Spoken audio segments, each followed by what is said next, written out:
एक बात तो और स्पष्ट हो गई है।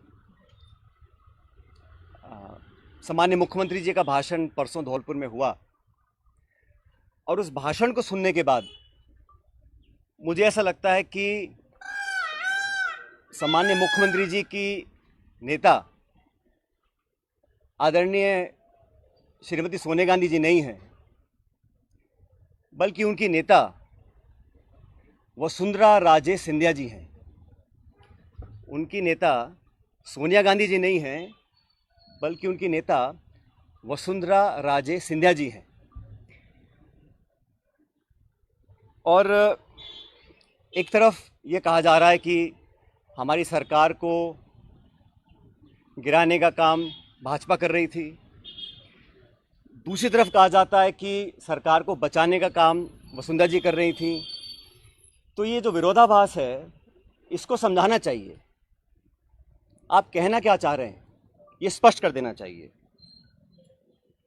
आप सबको मालूम है, सरकार बनने के बाद मैं प्रदेश का उप मुख्यमंत्री था, प्रदेश अध्यक्ष था, और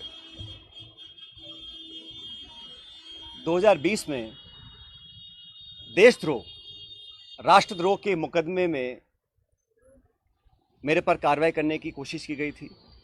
अनेक ऐसे प्रकरण हुए और हम सब लोग, और मैं स्पष्ट करना चाहता हूं कि मैं और हमारे कुछ साथी सरकार में नेतृत्व परिवर्तन चाहते थे।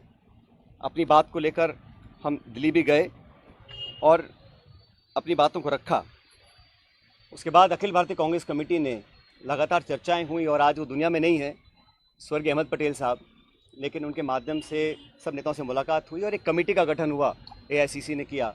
उसमें माखन साहब, वेणुगोपाल जी और अहमद पटेल जी सदस्य थे और उस कमेटी का एक काम था। और कमेटी जब गठन हुआ उस समय हम सब की बात सुनकर हमारी बातों को एक्सेप्ट किया गया और एक रोड मैप तैयार किया गया। बहुत सारी बातें उसमें थी, मैं उसका उल्लेख नहीं करूँगा, लेकिन कमेटी का गठन हुआ और उसके बाद से